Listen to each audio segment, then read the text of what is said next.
most people don't lack the desire to be successful in business. They don't lack the desire to be millionaires.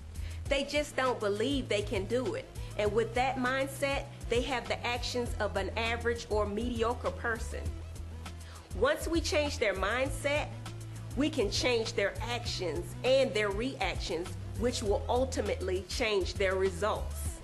All right, we are back this morning with Dr. Kimes, a dentist and businesswoman here in the Atlanta area. Her book, Dr. Heavenly's Business Prescriptions, focuses on starting your own business. So dentist and entrepreneur, all that and more. All right, so talking points here, raising capital. Talk to me about how you kind of help others start a business. Well, you know, I did a lot of research, and a lot of people, the main reason they don't start a business is because they can't find the money to start a business. And that's why I started Dr. Heavenly University, to actually educate people. I have a banker coming in, different people, venture capitalists, teaching people how to get money to start their business. Because if you don't know, the bank is probably the hardest way to get money if you don't have any. Yeah, you got to go out there and find an investor who believes in what you're going to do. Definitely. That's going to give you that loan, because banks, as you say, are very tight about it.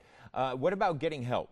Getting help, that's where Dr. Heavenly University comes in. I have different people from different parts of business, an attorney that can help you, because it's always good to have a great team. You want to have a real estate agent, you want to have a banker, and you want to have consultants on your side. All right, and you say, talk about this, creating a competitive edge. Right. Everybody's running a certain type of business. What you want to do is create a competitive edge by either having better service, having a better product, and at the same time, relieving some kind of discomfort or helping people live a more lifestyle that's more comfortable, making it faster, easier, quicker for them. How many dental practices are you running now? Actually, we have 4 now. I had up to 7. We build them and sell them. Wow. Right. All right, very good. So you've got 4. So how competitive is the dental industry?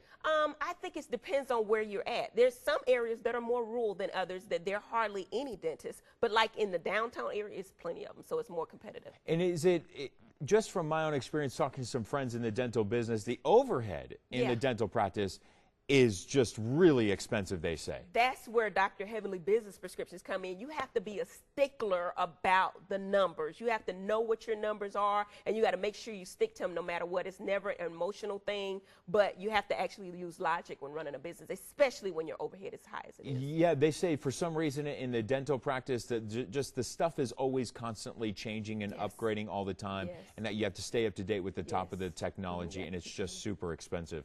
All right, you say maintaining a work and life balance. Definitely. I think anybody can use that advice. Yeah, definitely. A lot of people ask me, how can I run 4 practices, have 3 kids, and a husband at the same time? And I don't think it's ever just a real balance to it, but actually in my book, we have a lot of balance tips. Basically, I work part-time. I work Monday and Thursday right now, and I get off at 2. So that's one of the great things about dentistry, because when I went to school, I wanted to become a dentist because I could set my own hours. Yeah, and my friends do. They don't work on Fridays. Right. They work on Monday through Thursday, most of them, or they'll work a Tuesday and through. the females actually work less than that, probably. Tuesday through Fridays. And it's interesting because I always tell even some of my colleagues that you can't just be all about news. You know, 5 or 7 days a week. You're going to burn yourself out if you don't find that balance as well. I would say having fun is the highest form of consciousness. So if you're having fun with what you're doing, whether it's work, play, everything, it's a balance for everything. Right. And life good outside of work, it's going to make your life work at hard, work. play hard. Yeah, exactly. All right. You have you have what coming up? An event coming up that's actually going to help people start their own business. Right. What we have is Dr. Heavenly University. Actually, I brought together some of my best team members to actually teach people how to start and run a successful business. We're teaching them how to get money. We have a banker that has all the context and information on how to get money to start a business. We have a consultant coming telling you different aspects of business. But what I talk about is the mindset, because you're going to have all kind of problems. So from the beginning, you have to get your mind right for business, because entrepreneurship is not for everybody. No, it's not for everybody, and I think sometimes people can be a little intimidated too, kind of starting their own business. All right, Dr. Kimes, thank you very much for your time today.